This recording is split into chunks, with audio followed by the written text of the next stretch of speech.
Assalamualaikum warahmatullahi wabarakatuh.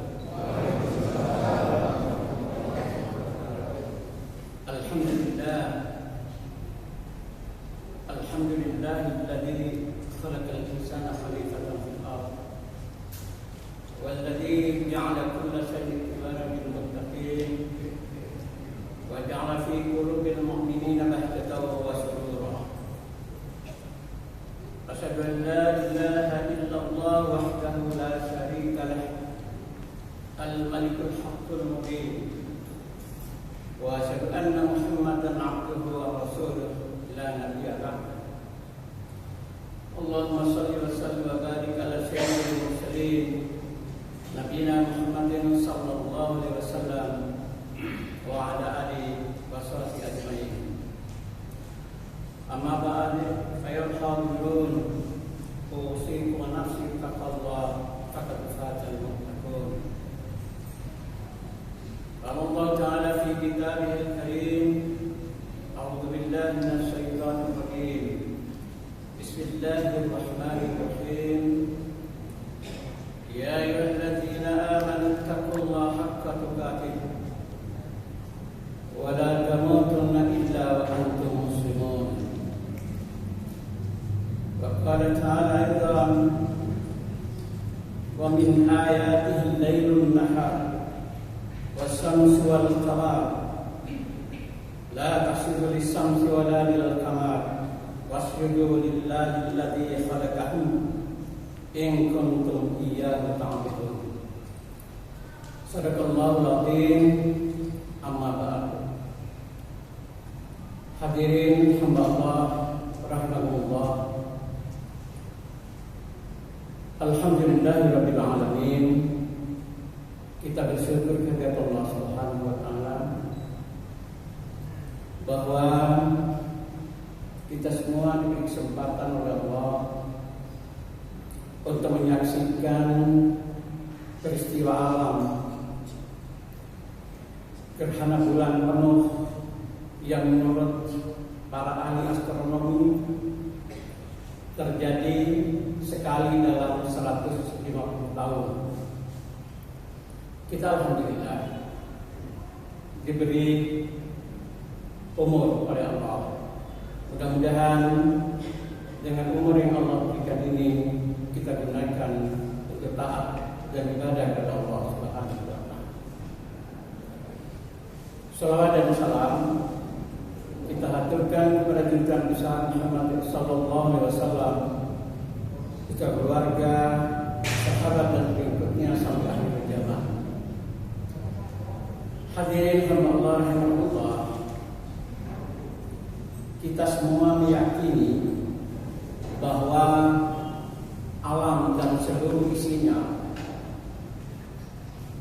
apakah itu bulan, bintang, matahari, planet-planet yang lain, bumi dan seluruh isinya, manusia, binatang dan tumbuh-tumbuhan, itu semua adalah ciptaan Allah.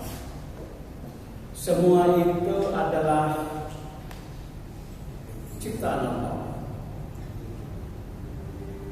Allah yang menciptakan itu semua. Karena itu orang Islam tidak sepakat dengan teori Darwin, teori evolusi, bahwa alam itu terjadi dengan sendirinya dan manusia adalah proses evolusi. Islam meyakini bahwa seluruh yang ada di alam ini adalah ciptaan Allah. Nah, pertanyaannya adalah mengapa Allah menciptakan itu semua? Menciptakan planet-planet, menciptakan bumi, manusia, makhluk dan alam seluruhnya ini. Tiada lain itu hanyalah sebagai tanda, ayat. Itu sebagai tanda tentang keberadaan Allah, tanda tentang kekuasaan Allah, tanda tentang kemahagunan Allah. Jadi semua itu sebenarnya adalah tanda saja. untuk menuju kepada ujungnya adalah tentang keberadaan dan kekuasaan Allah. Jadi sebenarnya hidup kita ini juga adalah penuh dengan tanda-tanda saja. Kita tahu bahwa ada api itu karena ada asap. Asap besar berarti ada kebakaran. Asap itu adalah tanda. Daun condong ke selatan itu karena ada angin yang mendorong ke selatan. Daun ke selatan itu adalah bergerak ke selatan, itu adalah tanda. Manusia menangis itu adalah tanda. Berarti ada sesuatu yang tidak sesuai dengan pikiran dan keinginannya. Menangis itu adalah tanda. Seseorang ketawa itu adalah tanda, karena ada sesuatu yang menyenangkan. Jadi hidup ini sebenarnya adalah penuh dengan tanda-tanda. Oleh karena itu seorang beriman itu dia berpikir tanda itu yang pertama dari sudut kausalitas, sebab akibat. Jadi seorang mukmin harus melihat sebuah peristiwa itu adalah kausalitasnya, sebab akibat. Tetapi tidak semua peristiwa itu bisa difahami secara kausalitas. Karena apa? Karena disitulah qadrah dan iradahnya Allah, kekuasaan Allah. Terjadinya gerhana bulan maupun gerhana matahari itu tidak bisa secara akal mengkaji secara kausalitas. Kalaupun ditemukan kausalitasnya adalah, tetapi tidak mampu memahami hakikatnya. Difahami secara kausalitas sebuah peristiwa, dan itulah yang membuat kenapa ilmu pengetahuan itu bisa maju dan berkembang, karena ada kajian tentang kausalitas terhadap sebuah peristiwa. Tetapi peristiwa alam itu tidak semua bisa dikaji secara kausalitas. Gempa bumi itu kenapa? Gunung meletus itu kenapa? Sebabnya apa? Dan kalau ditemukan sekali lagi tidak mampu ditarik sebuah pelajaran, maka yang bisa inilah kehendak dan kekuasaan Allah. Nah, hadirin hamba Allah rahimahullah, maka peristiwa gerhana ini adalah sebuah kehendak dan kekuasaan Allah. Inna samsa wal qamar ayatan min ayatillah la yasifani bimauti ahadin wala li hayati. Fa in ra'aytum dzalika fad'ullah wa kabbiru wa sallu wa tasaddaqu. Bulan, matahari dan bulan itu adalah tanda-tanda kekuasaan Allah. Dan terjadinya gerhana itu bukan karena kematian seseorang atau lahirnya seseorang.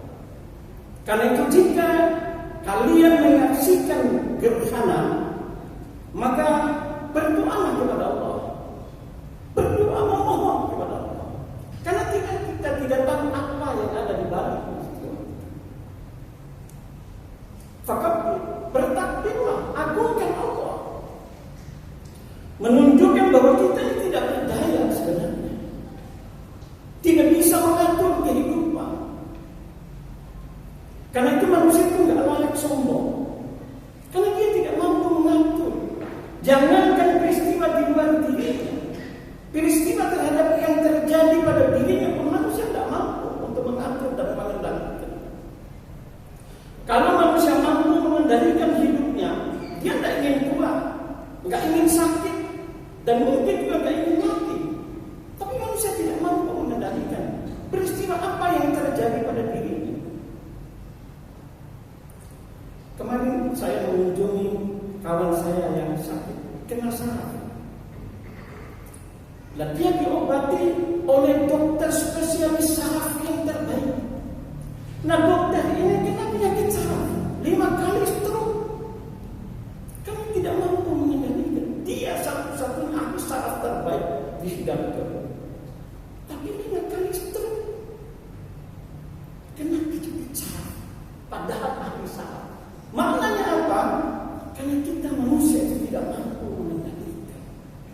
peristiwa yang terjadi, jangankan di luar diri, terhadap dirinya pun manusia tidak mau. Karena itu manusia berdoa kepada Allah, mengagungkan Allah, karena semuanya itu adalah dalam kekuasaan Allah Subhanahu wa Ta'ala. Fassallu, sholatlah seperti yang kita lakukan. Nah, hadirin hamba Allah rahimahullah, maka di dalam sebuah tanda itu ada 3 hal yang perlu kita perhatikan. Tanda terhadap diri manusia, yang kedua tanda terhadap alam, dan tanda terhadap peristiwa sejarah. Tanda-tanda alam, terjadi banjir, gempa bumi, gerhana, itu adalah tanda-tanda yang terjadi pada kekeringan dan sebagainya. Pada diri manusia itu adalah tanda-tanda kekuasaan Allah untuk menjadi pelajaran buat kita. Wa fi anfusikum afala tubsirun. Pada diri apakah kamu tidak berpikir? Dan yang ketiga adalah peristiwa sejarah.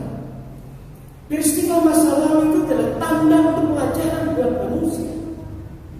Karena itu dalam Al-Quran itu sangat banyak sekali bercerita tentang umat-umat masa lalu, untuk jadi pelajaran buat manusia dalam menata kehidupannya, sehingga dia akan menjadi lebih baik daripada umat-umat sebelumnya.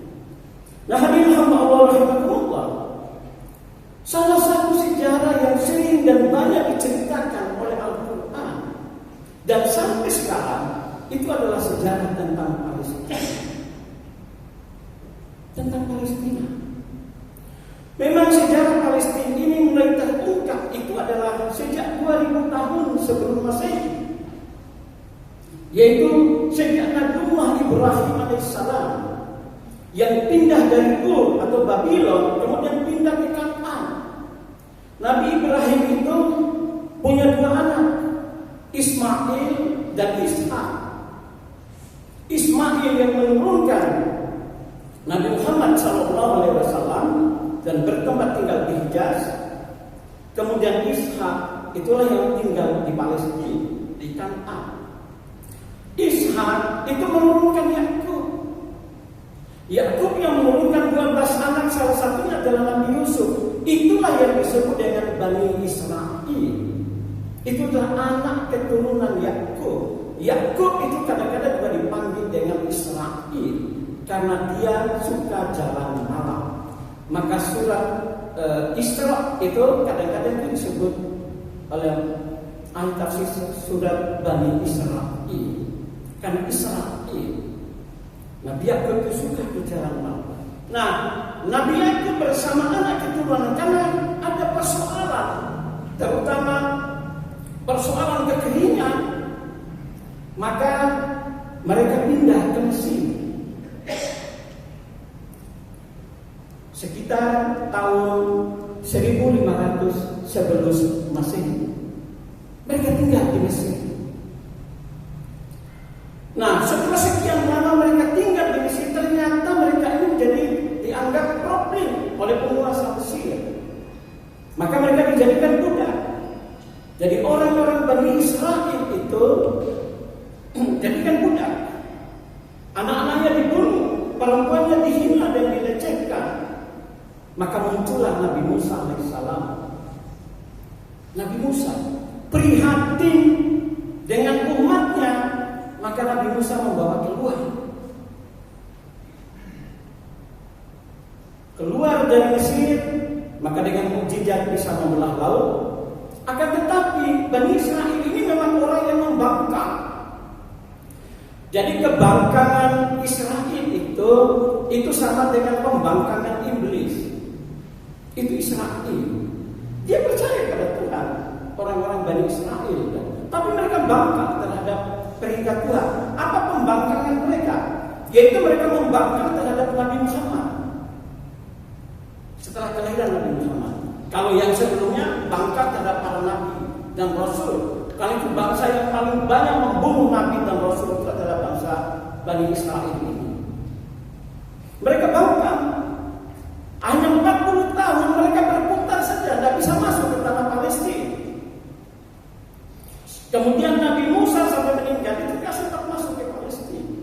Bani Israel. Nah, setelah sekian lama mereka ini dijajah, terlunta-lunta. Lalu mereka berdoa kepada Nabi Samuel, berdoa agar dihadirkan seorang tokoh, seorang pemimpin yang bisa membawa kita ini, sehingga kita tidak terjajah lagi. Maka Samuel menunjuk Talut. Awalnya mereka nggak terima. Talut sebagai pemimpin mereka itulah watak Bani Israel. Tapi Talut meyakinkan, akhirnya mereka menerima Talut sebagai pemimpin mereka. Nah, pada saat itu yang berkuasa terhadap Palestina itu adalah Jalut, dari keturunan Palestina, Jalut. Maka terjadilah perang antara Talut dan Jalut. Nah, pasukan-pasukan Jalut itu lari karena keberanian pasukan Talut. Walaupun mereka sedikit, tapi berani. Tetapi tidak ada yang bisa mengalahkan Jalut, karena dia ini seperti raksasa. Dia menantang perang tanding. Karena itu muncullah Daud sebagai anak muda. Berperang tandinglah antara Daud dan Jalut. Kemudian dimenangkan oleh Daud. Terbunuhlah Jalut. Nah, setelah dimenangkan itu, setelah Talut meninggal, maka Nabi Daudlah yang menjadi penguasa Bani Israel. Kemudian masuk ke Palestina. Dari Nabi Daud kemudian menurunkan putranya Sulaiman. Nah, Sulaiman itulah yang membangun Baitul Maqdis yang pertama. Itu adalah disebut dengan Haikal Sulaiman. Nabi Sulaiman. Nah, sekitar tahun 500 sebelum Masehi, maka bangsa Babilonia itu datang menyerang Palestina dan menghancurkan peninggalan-peninggalan Nabi Daud dan Nabi Sulaiman, termasuk Haikal Sulaiman atau Baitul Maqdis itu dihancurkan. Nah, Bani Israel dibawa keluar semua dari tanah Palestina, dijadikan jajah, dijadikan budak oleh penguasa-penguasa Babilonia. Maka tersebarlah orang-orang Bani Israel sampai ke semenanjung Arabia, ke Khaybar, sampai ada yang tinggal di Madinah yang bertemu dengan Rasul pada saat Rasulullah hijrah itu. Bertebaran mereka. Kemudian pada tahun 400 sebelum Masehi, Kirus dari Persia mampu mengalahkan Babilonia. Akhirnya orang-orang Palestina yang terusir tadi oleh Kirus dikembalikan ke Palestina. Mereka nanti menjadi penduduk Palestina. Tinggal lagi di situ. Nah, mereka membangun Haikal Sulaiman yang kedua atau Baitul Maqdis. Dibangun. Yang pertama sudah dihancurkan oleh Nebukadnezar, dibangun setelah dikembalikan oleh Kirus. Nah, kemudian muncul lahirlah Nabi Isa alaihissalam pada tahun 1 Masehi. Nah, pada tahun 300 setelah Masehi, maka bangsa Romawi itu menganut agama Kristen. 300. Kemudian itulah yang disebut dengan Kaisar Konstantin dan memindahkan ibu kotanya dari Romawi barat menuju ke Roma timur, yaitu di Konstantinopel, yang ditaklukkan dan dihancurkan oleh Muhammad Al-Fatih pada tahun 1453 Masehi. Nah, pada tahun kelahiran Nabi Isa ini, orang-orang Palestina, orang-orang Yahudi itu, mereka berontak terhadap penguasa Romawi. Mereka berontak. Karena itu, Kaisar Titus, penguasa Romawi pada saat itu, datang menghancurkan Palestina. Menghancurkan Palestina sekaligus juga menghancurkan Baitul Maqdis. diratakan dengan tanah oleh Kaisar Titus. Nah, orang-orang Yahudi itu juga terusir kembali, tidak boleh lagi tinggal di tanah Palestina. Bani Israel itu terpencar lagi mereka, terusir untuk yang kedua kalinya. Itu pada tahun pastinya adalah 70 Masehi, 70 tahun setelah kelahiran Nabi Isa alaihissalam. Itulah Baitul Maqdis itu dihancurkan untuk yang kedua kalinya.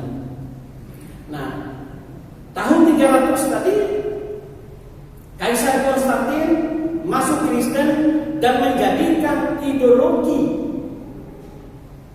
Kristen sebagai ideologi negara. Maka seluruh penduduk Romawi itu harus penganut agama Kristen. Nah, ibu dari Konstantin itu adalah Helena. Helena itu ingin menyaksikan ada nggak peninggalan suci dari Nabi Isa alaihissalam. Maka dia berangkat ke Palestina dari Konstantinopel, sekarang Istanbul.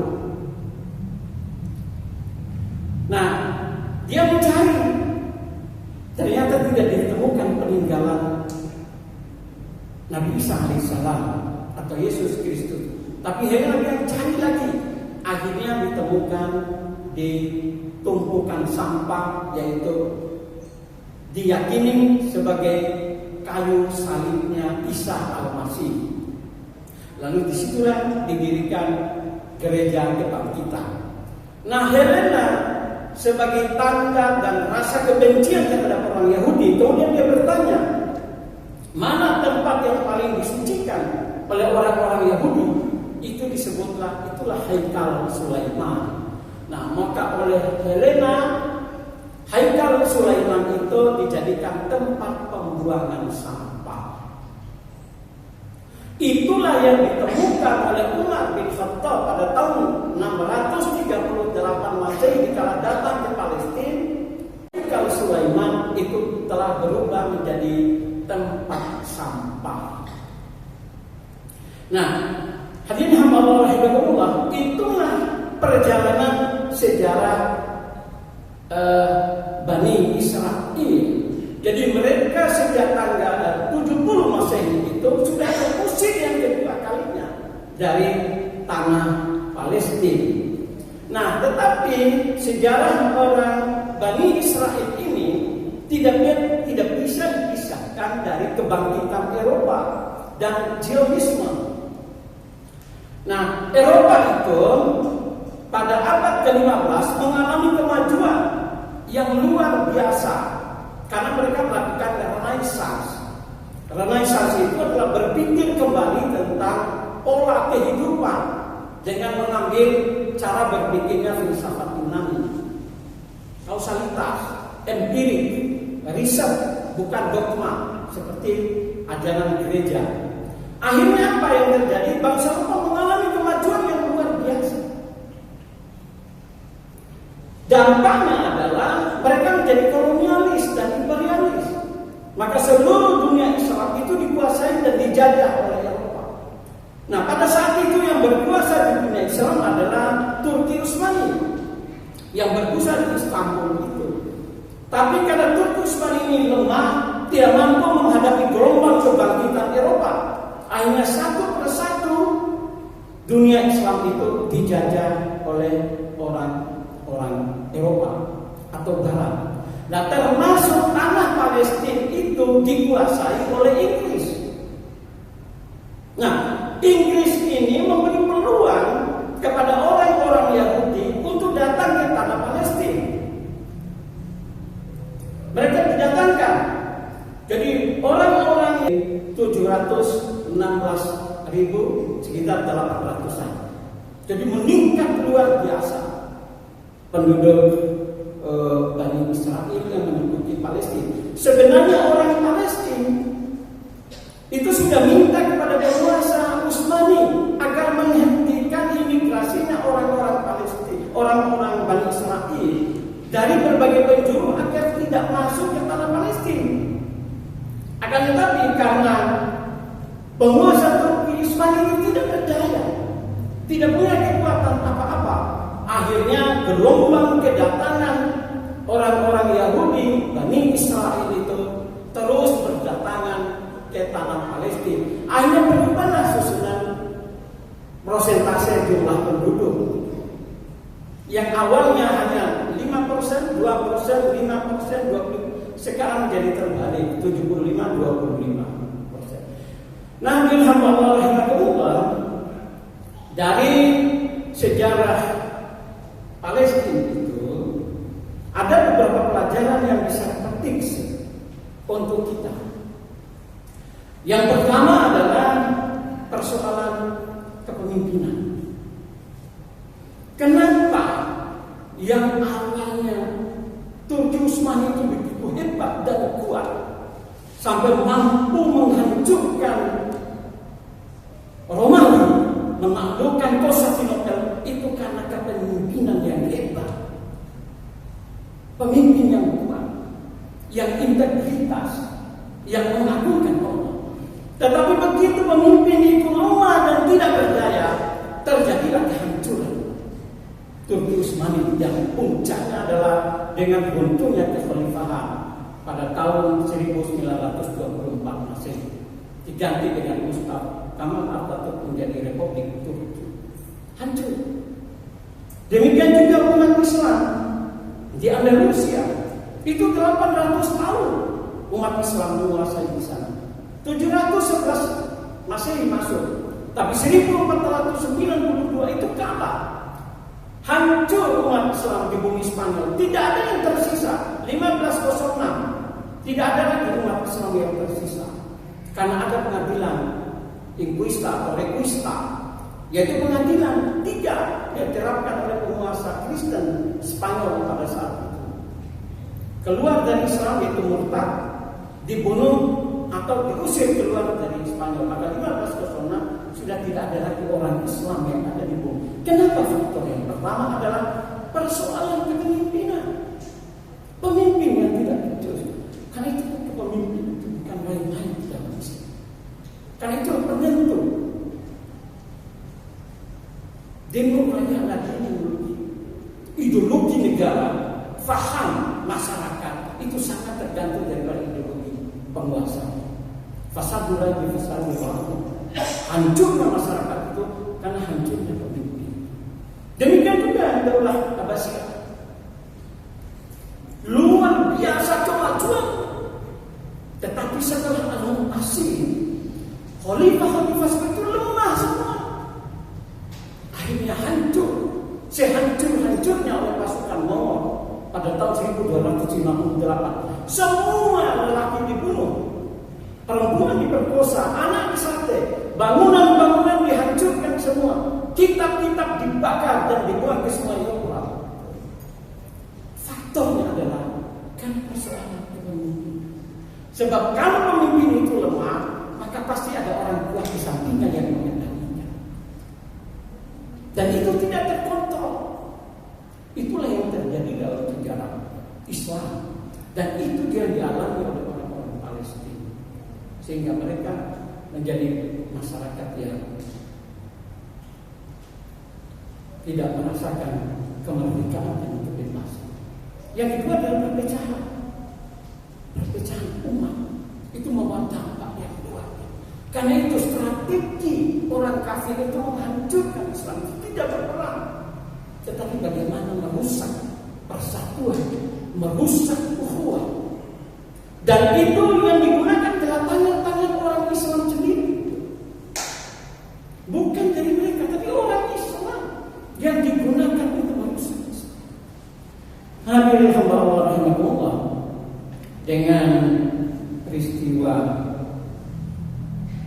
gerhana bulan pada malam ini, mari kita jadikan sebagai pelajaran, sebagai bahan evaluasi, introspeksi diri, bahwa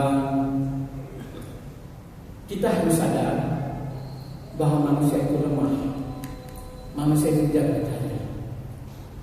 Yang maha kuasa itu hanyalah Allah Subhanahu wa Ta'ala. Oleh karena itu, mari kita selalu berdoa kepada Allah dan mengagungkan kebesaran Allah, Mudah-mudahan kita semua selalu dalam perlindungan, rahmat dan ridha Allah Subhanahu wa taala. Inna Allah sallallahu alaihi ya ayyuhalladzina amanu sallu alaihi Allahumma shalli ala Muhammad wa alhamdulillahirabbil alamin. Allahumma fil muslimin muslimat wal mu'minin wal mu'minat al ahya'i innaka sami'un qarib. Rabbana la tu'akhidhna in nasina akhtana. Rabbana wa hamdana lisan wa rahmatu allazina min qablina. Rabbana wa la tuhammilna ma la taqata lana bi wa'fu 'anna wa qina adhaban nar. Tasbihu kalimin fataqu. Rabbana subhanallahi wa bihamdihi inna lillahi wa inna ilaihi raji'un. Rabbana hab lana min